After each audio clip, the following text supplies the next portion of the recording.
Bismillahirrahmanirrahim. Assalamualaikum warahmatullahi wabarakatuh. Innal hamdalillah nahmaduhu wa nasta'inuhu wa nastaghfiruh wa na'udzu billahi min syururi anfusina wa min sayyiati a'malina. May yahdihillahu fala mudilla lahu wa may yudlilhu fala hadiyalah.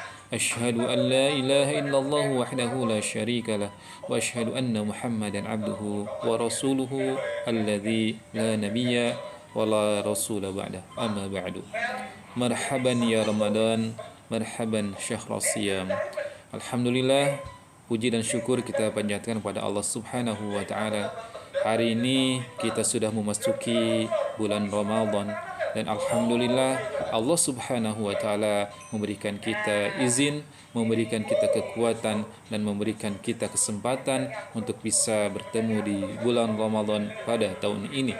Mudah-mudahan Allah Subhanahu wa taala selalu membimbing kita, selalu memberikan kita taufik dan hidayah agar bisa mengisi bulan Ramadan ini lebih baik di bulan Ramadan tahun sebelumnya, dan mudah-mudahan Allah Subhanahu wa taala melimpahkan berbagai rahmat dan ampunannya kepada kita pada bulan yang mulia ini. Amin ya Allah ya Rabbal Alamin.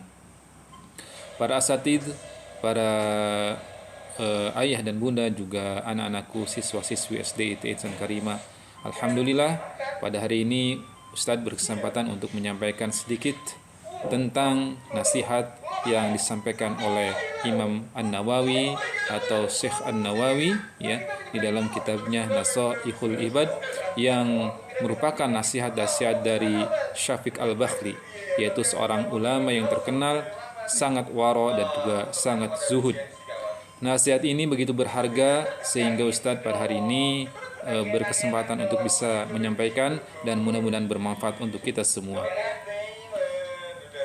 Anak-anak yang soleh dan solehah yang dirahmati Allah Subhanahu wa taala, agar kita bisa mendapatkan dan mengambil kesempatan yang luar biasa di bulan mulia ini, dan juga mengambil kesempatan untuk senantiasa berbuat baik kepada Allah Subhanahu wa taala, sehingga kita bisa merenungkan dalam upaya untuk memaksimalkan kesempatan ibadah kita selama hidup di dunia ini. Anak yang soleh dan solehah, nasihat beliau yang pertama adalah teruslah beribadah kepada Allah Subhanahu wa taala, sebab manusia pasti membutuhkan Allah Subhanahu wa taala.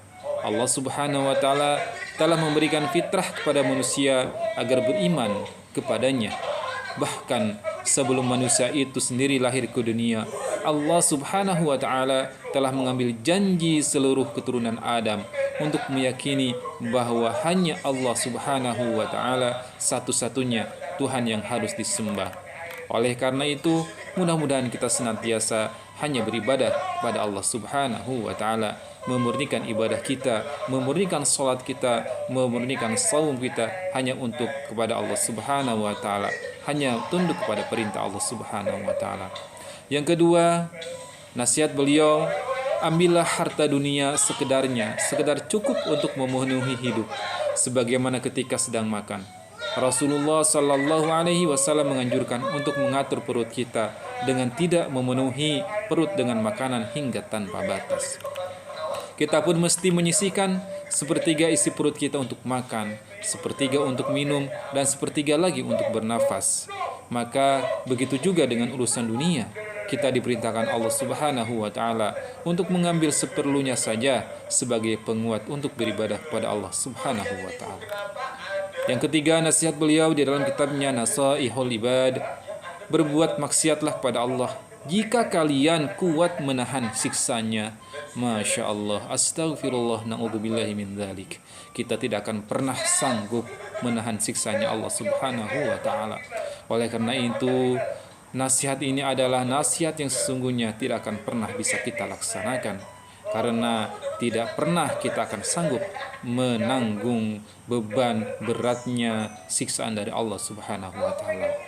Alangkah malunya seorang manusia yang telah dikaruniai kepadanya nikmat yang berlimpah, tapi berani bermaksiat kepada Allah Subhanahu wa taala. Maka bersiaplah menerima siksa api neraka yang menyala-nyala jika kita berani bermaksiat kepada Allah Subhanahu wa taala, di mana siksa itu yang pasti akan sangat menyala-nyala hingga menembus kulit kita.